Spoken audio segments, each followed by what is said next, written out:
because he outranges him. And in League, we have what we quote unquote call artillery mages. Corki has become one. Originally, it was the likes of Six, it was the likes of Seraph too. And they just really never get picked. Vel'Koz as well can count for it too.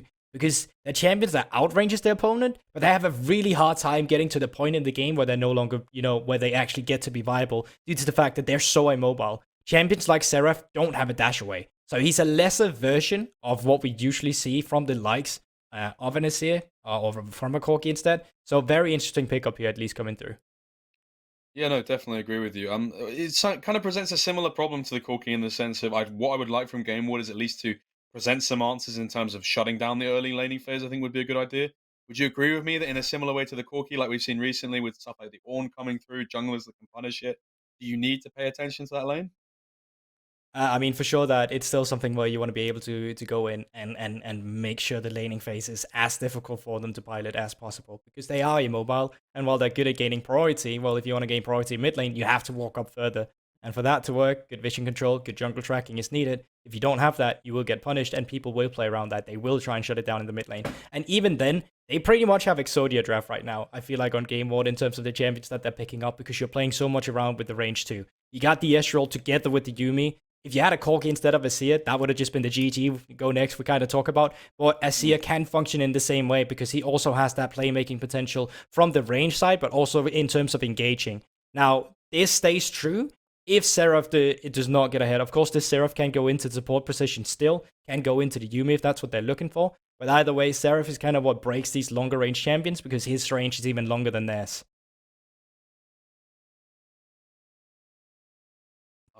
That's it. There's no pickup. You don't want to talk about bans. You don't want. Okay, moving into the next one. Obviously, they think this Seraph is going mid lane, as you can see from the support picks coming, support bans coming through. Nautilus for Khan. Nautilus pretty good into Yumi. You can just flash auto attacker, and then all of a sudden she's rooted and will get cancelled out in her dash and trying to connect to a host. As the little virus as she is. Rakan, a little more tricky. I think that's more for the potential of the fact that he will have an influence on the map earlier because he can leave Yumi Ezreal. He doesn't have to actually be in lane. And then on the top side of the map, it just looks like we're banning away some of the normal champions coming through from Melonic. But I think Melonic will get that counter pick. If I was GameWard right now, I'd definitely go for a jungle pick. Strong 2v2, something that facilitates the lane right now. You need something that's great with the Yumi too. Volibear wouldn't be all too bad, everything considered. Yeah, don't think so. He's not played it quite the split. Xin Zhao obviously as well would offer slight bit of resistance in the 2v2 as well. But I Good feel like in skirmishing terms of, still. yeah, good skirmishing, I think it provides an answer into the Wukong and the Ornn as well in terms of that primary engage. You can use that ultimate to kind of create the space. I feel like they need something to bridge that gap in terms of being in that mid range in terms of allowing the rest of the team to operate at that long range here. So I like the Xin Zhao pick. Yeah, now composition should be rounded out from the side of Solary. So in terms of AD carry, you can't just go for an hyperscaling AD carry here. I'm kind of just looking at what we have left. And I don't mind Kai'Sa here.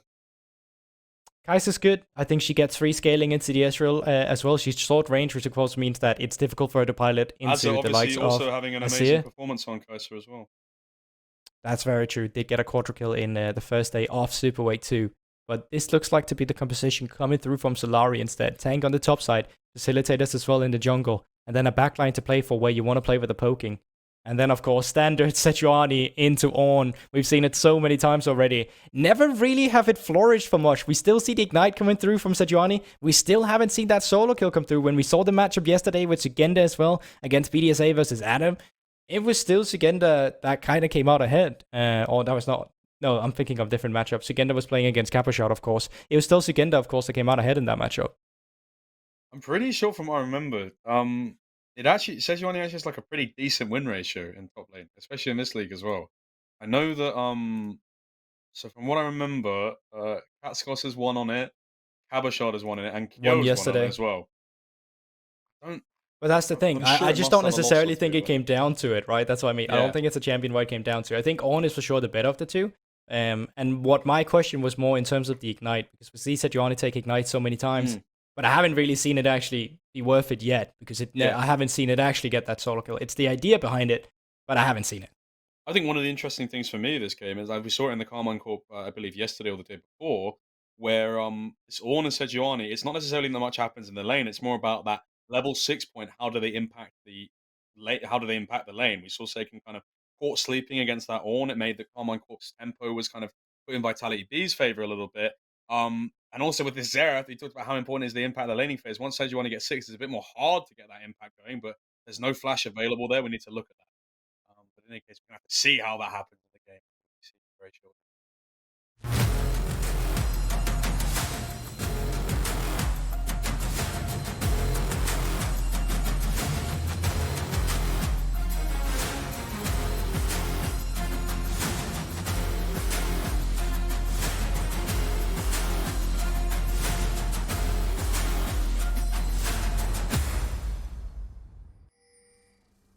Welcome to game 1 of week 4, day 3 of the Super Week here in the LFL. We have our first match of the day, Solary versus GameWard.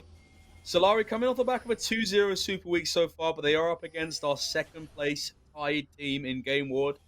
This would be by no means of an extrapolation, one of their toughest games they've had so far.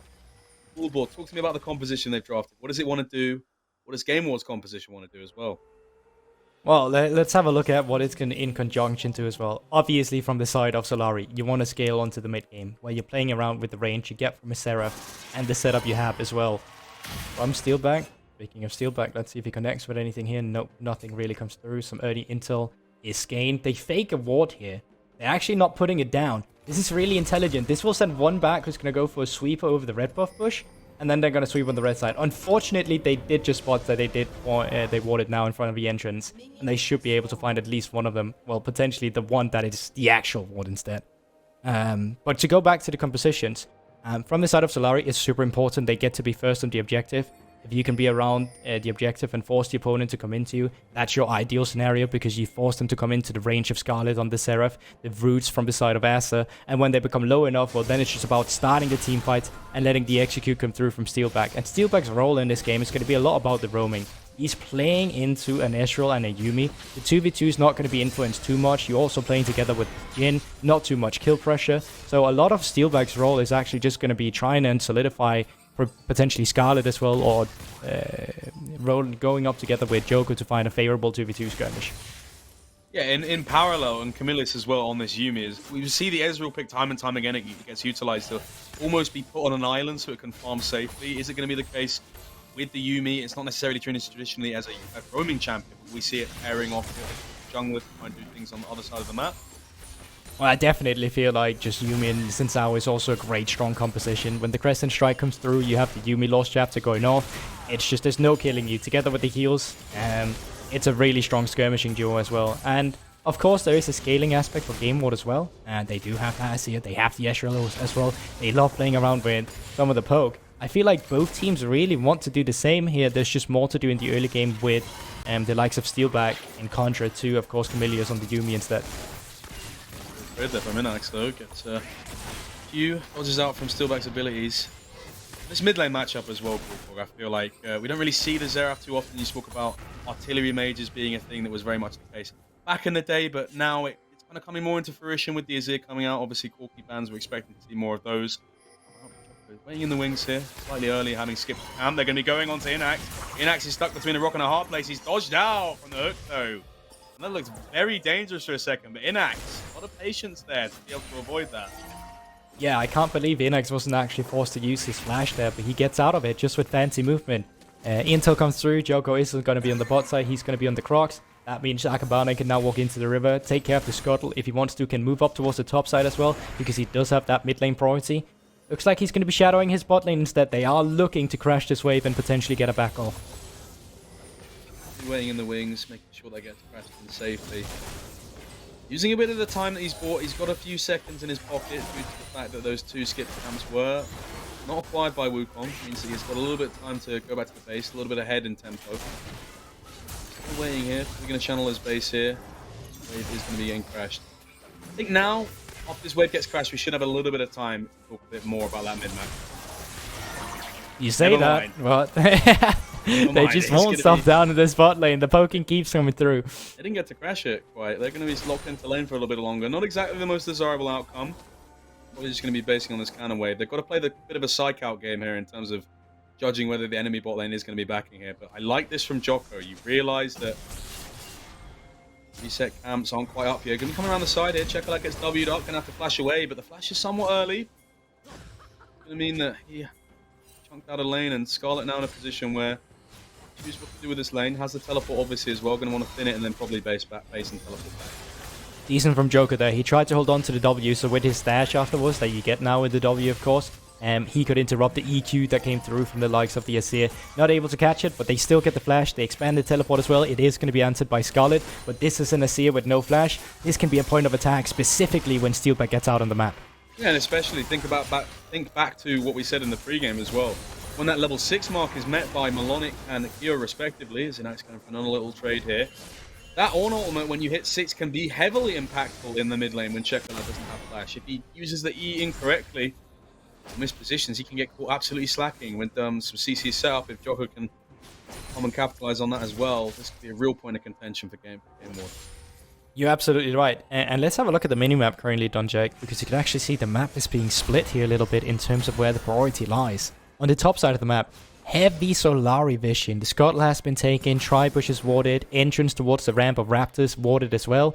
And Melodic does answer it back a little bit, get the infamous ward right on that wall where you can see both Blue Buff and Grump at the same time. And over on the other end of the map, pink wards have already been expanded by Akabana. You can see that the Raptor entrance towards the red side and towards the right side of Viro for Checolat too. This gives him some extra breathing room, specifically when he doesn't have that flash up, and just more ease of actually laning here.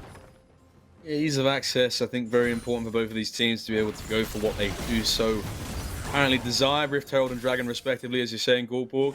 Another point I want to bring up, it continues to be the case. You spoke about how the kind of, not the gamble, more of a gambit, I suppose, in taking this Ignite into the Ornn. Really paying many dividends, kind of actually down somewhat CS here, and this continues to be the case.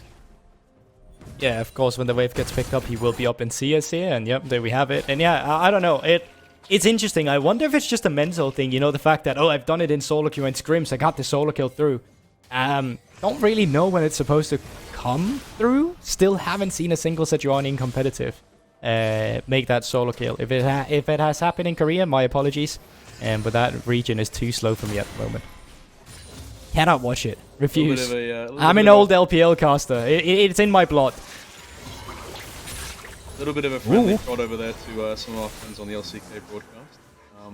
It's too slow. We like fast League Legends. We get in the LFL on quite occasions. There's quite a few teams here that are very snappy. I think GameWard actually one of those as well, heavily favouring a skirmish style in some regards. Solary a little bit slower, but goes over the wall rather fast here. Dodge out from a bit of vision here. It's going to be the flash. Has to be burned here by Inax. No. Oh. This is again an Inax with the movement. You see him do a little control 3 bop there. Just reminding that he's got the fancy feet here. And once again, he could have just flashed, but he's so confident in his ability to dodge out on that little shot. Good stuff from him. You go back to the meta discussion, or the game discussion as well, in terms of how fast it is. I said it yesterday as well, or at least mentioned it. I feel like talking about it again today. LEC's games actually so far, on average, has actually gone down. Like, I saw a lot of fan sentiment being that, wow, the game feels so slow. And the reason why they do feel slow is because there's fewer kills in the early game. But once we actually get to the mid to late game, teams have a better lead sometimes with scaling, or actually better at closing out games. So the total average of the LEC has actually gone down. But in LCK, it has gone up. So it's a little different from region to region as to how the game is played in terms of how fast-paced it is, more than it's actually the patch itself. I would be interested, and this is probably a statistic we have to throw to our producers to find out maybe for the next game, whether the average game time has gone up for the LFL as well. Because for me, I actually have stats of that. Let me find it meanwhile if you're talking, because I requested it specifically from my our stat guide too. Okay, let me just go back and see if I can find that. On the Rift Herald now, Solary trying to contest. It's going to be a wide ultimate from Melonic here. They are going to get it. Ornn ult comes out. Much space can be bought here. It's not going to do much on terms of where the Ornn horn goes, and Rift Herald does go the way of GameWard without much of repercussions going their way. Now with the dragon to play for as well. You see Akane roam down to that as well, and in the case of Solary was able to get much out of this early game. Okay, I did not find the correct one, but I got the specific numbers instead in terms of it. Game kills on average has gone down by 3 in total. And champion kills per minute. Yeah, no, this is from LEC, LCS, and LCK, their stats combined, on a regional perspective. Okay. So, on a regional perspective, LCK, LCS, and LCK or LEC, whatever it is, the 3 leagues, EU, NA, and Korea, of course, has gone down in terms of game kills. That, of course, also means that champion kills per minute has gone down. Before, champion kills per minute were 0.76. Champion kills per minute in this current meta is 0.65 instead. So gone down a little bit too. But the average game time in total has only gone up by, and this is all of them combined, the average game time has only gone up by 0.1, and the only reason that is because of the LCK. LCS and LEC, yeah, 0.1 in terms of minutes. 0.1 minutes. Yeah, and that's actually very interesting because LCS and LEC, all that game so far, has become lesser. The only reason that it's gone up is because LCK has gone up even higher than the other games has gone down. So it's really just LCK that's being more slow-paced on this. You're making my brain hurt, Goldborg. I'm sorry, I should have made, like, you know, I hope some understood it, but basically just Korea slow, every other region still fast, and Korea mess with the statistics. I'll explain like I'm 5 to all of the people in the audience, but they're going to get engaged on here. The Cider is still back. It looks like Yuumi not going to get burned, but not much able to be garnered from it. Dragon is a point of struggle for both of these teams at the moment. Like, trying to be as aggressive as possible on this spike pick, actually. What's really been gained is I would say at this point, a substantial lead for the Jin. On the side now, Steelback might fancy his chances of going in. Duck goes over the wall, not managed to find much. In the pit now with no W, he's going to have to flash out. Another objective goes the way of GameWard. They keep it coming there. First pick up the Rift Herald, afterwards it is of course the Drake. Good neutral control. Inax down in the bot lane still with 20 CS here, and of course he has been on the receiving end on a lot of that pressure. But all in all, you don't really mind. What I want to see is like, get this Pyke out of the map soon. Like, he's not doing anything. I'm getting some CS as well. Your jungler's coming through, but it's not working currently. Remember they forced the CS flash? They never revisited that. And I feel like we've seen that too many times in a row, Jake. We saw it a lot yesterday too, where it's like, oh, one team gets a flash from the mid laner, but then they just never come back for it. And I really feel like some of the teams miss their windows with this kind of thought process.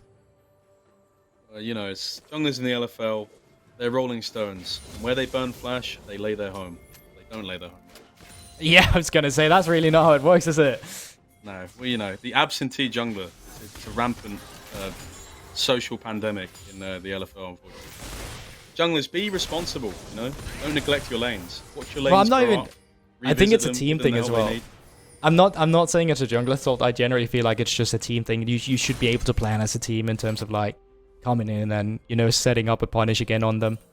Either way, vision control has become way more defenses on the top side of the map. Lots of pink wards has come through from the side of Solary. But members of GameWard are all grouped around it. 5 members in mid lane to make sure this Rift Herald will crash. Yeah, I like this from GameWard. I feel like not really many opportunities able to be gleaned from this Rift Herald otherwise. I mean, you could, of course, put it in the top side and that top lane turret would be close to falling, but the gold isn't really that valuable. I think getting a little bit of gold here, want to check the lad, get into that 2-item spike or so, 3-item spike faster and faster. Going to be really big for your team, but I think importantly enough, as we kept mentioning, Solary are the team that needs to get to this mid game, and although they've suffered in terms of neutral objectives, Rift Herald and Dragon now obviously falling, still very much even heading towards that mid game spike now. Scarlet done 22 CS up, maybe slightly less after like collects that wave, but I think it'd be fair to say that Solary got quite a few good outcomes out of this first 13 minutes of the game. I mean, in terms of the opponent that they're against, and in terms of they're the underdog, I would agree with you. The only thing that's making me say that I'm not feeling it too much from their side is that the fact that they're going to have to transition that into a lead somehow at some point. And they need to be first on the objective. Melodic, it might happen! It might happen. The solo bolo W doesn't land, but that would have been it, I feel like. It was a close one. It was a real close one. It was here, though. Ornok comes out. Xerath as well. They got to land it. That's going to be one more Xerath out. That's another one. And Melodic really, really regretting the fact that he didn't quite manage to land that W. And it sort of turns it around. And yeah, Sejuani, stop taking Ignite. I mean, it was close. He was actually 2 levels up as well, so obviously Melonix done something right in this lane that we've seen some other Sejuno Arnis not be able to get the same kind of leeway in. Plating have falls, so they're not going to stay around for this one. They'll get the favorable back. On the opposite end, we get a little bit of a cross map. Of course, Joko short on the top side. Now GameWard knows that they can go in towards the red side jungle of their opponent, lay vision down if they prefer it, or just get some intel in terms of, do we want to potentially threaten a bot dive? Answer will be no, they'll go back to their camps, but that was just a little cross map that was the answer. So in total, I feel like that was still worth it for Solary. Great pickup from them, and we were talking about it. How did they get back into this game? Well, hopefully Joko now on the first blood, having some gold for himself, can find some favorable skirmishes if he teams up with Steelback. I think important to draw attention to is obviously with this Rift Barrel being taken, if they manage to get it, they can put that into the mid lane. It is going to open up a map, which I feel like with a Xerath is going to be really detrimental. I would have liked to have seen Joko maybe put a little bit more priority around this, or at least have members rotate up. I feel like Azza and Steelback are going to be late rotating to this. It's really bad. So this mid lane turret falls, like we just said, it's going to give GameWard just so much space to just kind of punish the Xerath. Yeah, you're right. I mean, you can just deploy that Rift Tile immediately in the mid lane instead. There's a bot lane as well that's getting low. Preferably, I do it in the mid lane because it's easier just, you know, getting that shove in afterwards while there's no turret. Get extra time before the enemy can push the minions back into your turret, and you can then influence the bot side or top side turret. It just gives you more leeway and more time as pressure to play around. And of course, that mid lane turret is already a little bit lower, just due to the fact that they did use the first Rift Tile there. But it's even part of a bigger problem for Solary right now. At some point, they need to be a team that's either first on the objective or finds a really good pickup with their poke around some of these objectives. But currently, they're completely neglecting them, and this has to turn at some point if they want to get back into this game, despite them having a lead. Because they are the one in a small gold lead, but they're not the team that's driving the tempo. Yeah, I feel like Solary, especially if they don't get their vision setups, they're going to be mirroring Joji later in this game, because they're just going to have to go off footsteps in the dark in terms of these. Some of the depressive little man, aren't you? Yeah, well, you know, I like my sad music. Honestly, who's not a sucker for Joji? I swear, it is good music.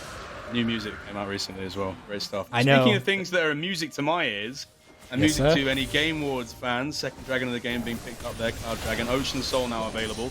And like we said before, Rift Hell being poised here. Joko's off to the side, they're looking for an engage. Does go on to Inax here. Inax is going to be eating away. Yumio is used. Joko looking for his R2 here. On out, comes out. Lonit's gone in. Joko's going to be dropping down. This is a good fight so far for GameWard. Kyo's gone in. Solary looked like they were the ones punishing here, but it just ends up there being so much healing from Camilius that you just can't find anything, and it's not great.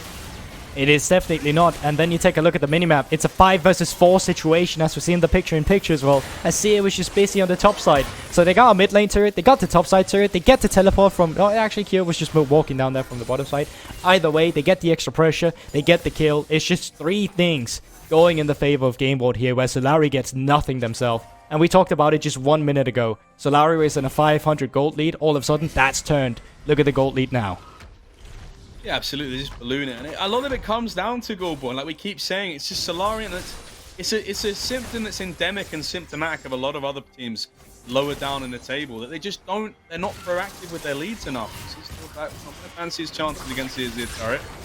And the Q eventually. W does land from Azza as well, but not much more going to be able to be gotten.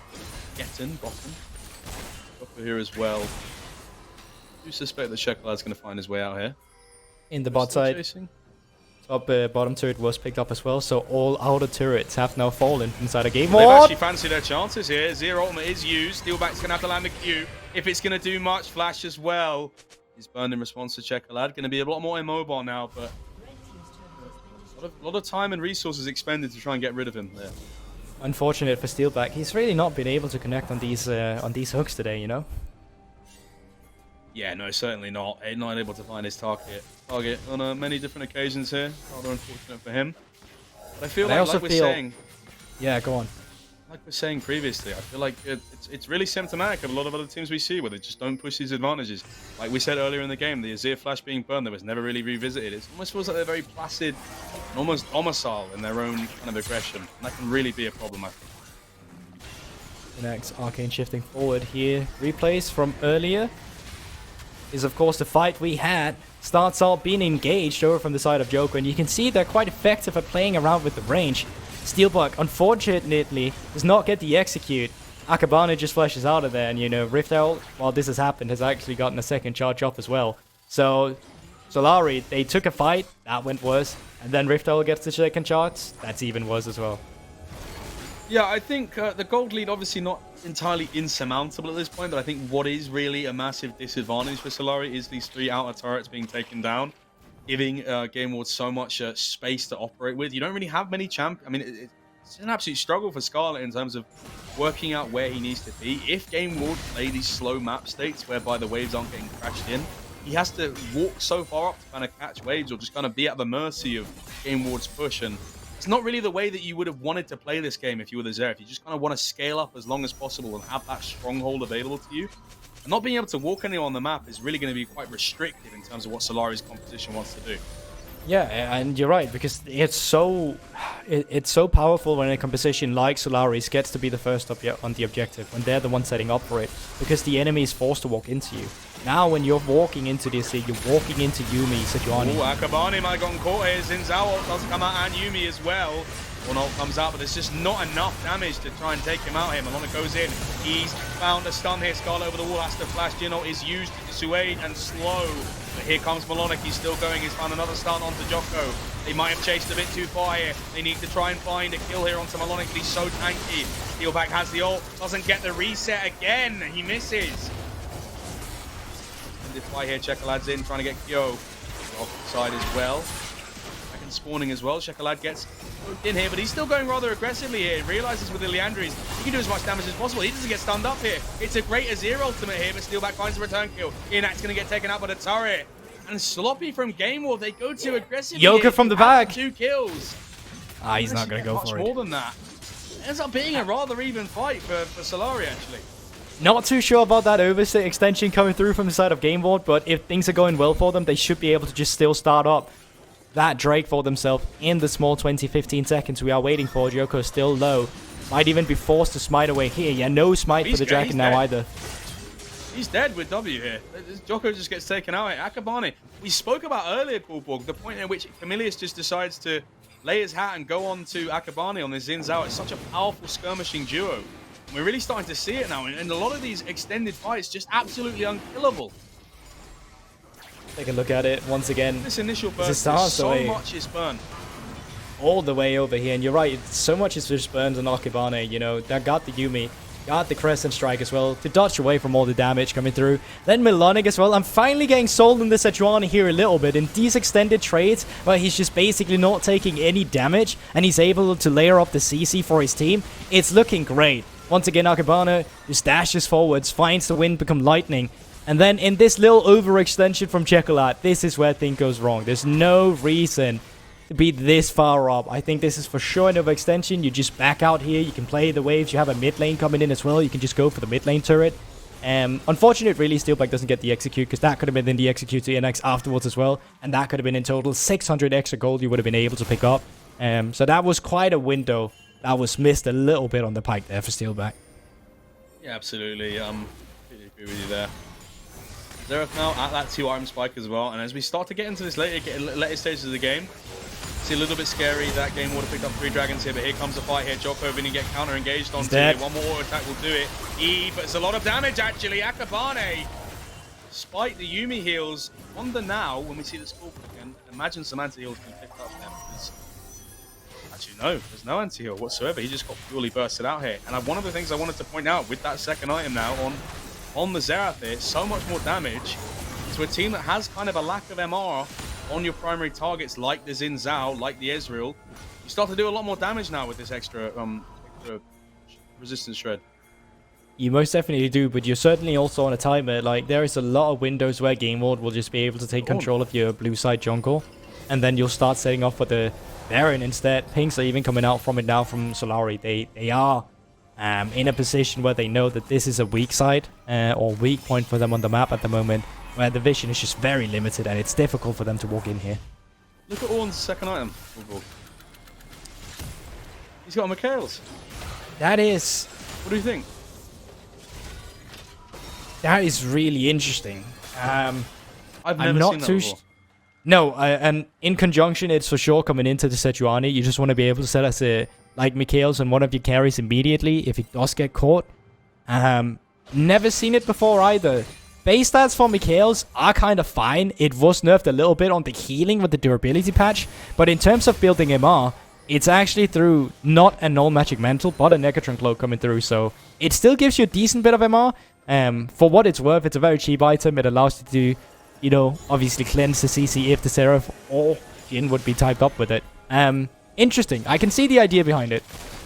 I mean, it reminds me, you used to kind of see, I think it's one of the things that, like, I remember in a lot of, like, discussions between, like, I want to say, like, Fudge and LS, they talk about, like, on a lot of tank tops, you can go to stuff like Redemption, more like supportive items, so maybe we see it a lot on champions like Shen too, where you just go for Knight's Vow and you go for Redemption. Yeah, exactly.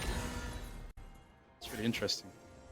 I feel like it doesn't offer much utility beyond the Sejuani, but I suppose, like, for targets like Scarlet, you kind of need that. So for me, that speaks to, like, Kyo wants to kind of stay a bit more tightly packed towards the rest of his team. And we're not going to see the kind of... We can't... With that item, that to me speaks to... We're not going to see the same kind of Ornn we saw yesterday from Shigenda, where it's, like, heavy flanks going for teleports and just trying to catch out immobile members. You're offering as yourself as, like, the primary engage, but you're also, like, sticking alongside your teammates. Oh, I agree, but I also at the same time think Shigenda is one of the best Ornns on the server in terms of utilizing a very limited kit. So, I mean, it's two different playstyles for sure. I think this one is more laid back and allow yourself to just be the front line and provide the CC cleanse as well. In terms of the map state as well, because this was a longer tangent we went on, Solary has been able to claim more of the map back again. You can see they finally lit out the area around the Baron. The problem they're going to be facing themselves with now is the fact that they're going to have to take over the Drake pit now. Drake is spawning in 1 minute. Majority of the vision currently is in favor of GameWard, so you can see Solary now, they're going to be trying to move into the river, get control of this themselves, and poke out the opponent with their range that you get from the Seraph. Joko? Down a soul. Joko doesn't has flash, but doesn't use it there. Very poor from him. We've seen him getting caught out quite a few times in some of these extended engages. Doesn't look as confident on the Wukong as we would have liked for a B1 acquisition from Solary. Now Solary in a position where they have to face down a 5v4 here. A lot of damage coming out from the Xerath, but an engage is on the way here. Scarlet Astral Crash might be getting stunned up from the Yumi ult here any second now. Kyo is going to be the benefactor or the consequence of a poor lack of positioning from Team Solary here. They're going to get the soul is GameWard. Steal back and don't have anything to say with it. Obviously, Ultimate's still available, but not much poke damage going to be able to done, especially when you're facing down a Yumi and you don't have the extra members. It was a tricky situation, even the 5 versus 4 scenario. Let's see if they can steal it up here. They can't. It's secured by Akabane. The smite is true. See how much damage they can do with that poke. Yeah, especially because, you're finally getting those ornaments coming through as well, where the Lutens has been upgraded, get some more ability power coming through. Once they... Let's take a look at the replay before we get into that discussion, though, because Joko, I'm not too sure what the thought process is here. At best, when you dash forward, you're still dashing into an Ezreal. He's got that arcane shift. He's got the ability to just completely mitigate the range that is going to come through from the side of, very melee champion like the Wukong. And then when the fight breaks out, it's mostly just about disengaging and kiting back. But Akabane, of course, with the Crescent Strike that he has available on this Insao, just take no damage whatsoever. You compare that with the fact that he also has Yumi, and then that Fairy Tail is just done and dusted. Yeah, I think we're starting to see some of the problems in terms of the kind of... It's not quite the rock, paper, scissors paradigm that we spoke about at the beginning of the day, Goldborg, but I feel like both teams have kind of answers respectively. Like, I think Akabane has kind of a good pick here in the Xin Zhao in terms of just dissuading some of the primary engage from the Ornn, from the Wukong as well. And he's just doing so much of a better job in comparison to Joko that it's really allowing his team to just avoid a lot of, like, the flack that could be dished onto them by the likes of the Jhin, by the likes of the Xerath as well. Yeah, and I think we need to highlight the context as well, that this is our 7th place team against our 2nd place team at the same time. GameWard is just incredibly good, not only as individuals, but also on the macro scale. They've been able to secure every neutral objective so far on the map. And then you take into the context, you get the individuals like Inex as well, who completely mitigated any of the pressure coming through down in the bot side from Solary in the early game. They've now been able to transition into the mid game, and they're really just bearing the fruits of their talents.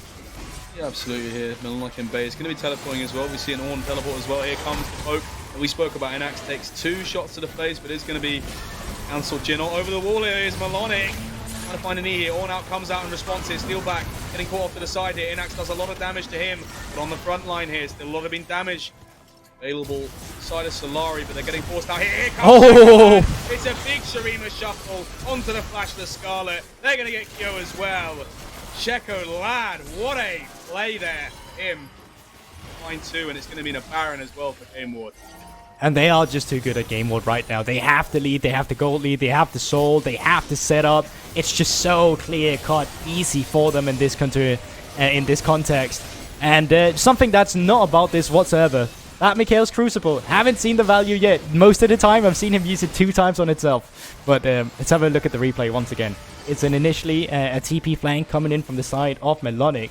And then Checolot just coming in with the rest of the backline, being able to split the members of Solary completely. You can see it. They're running up to 3 different directions. And that makes it very easy then when you get to be the team that's playing around the range. We talked about the Asir. You got range to poke with, but you're also a playmaker that allows yourself to go for these specific plays. Scarlet, no flash, and the Seraph. Super easy cleanup. And it's just as easy as.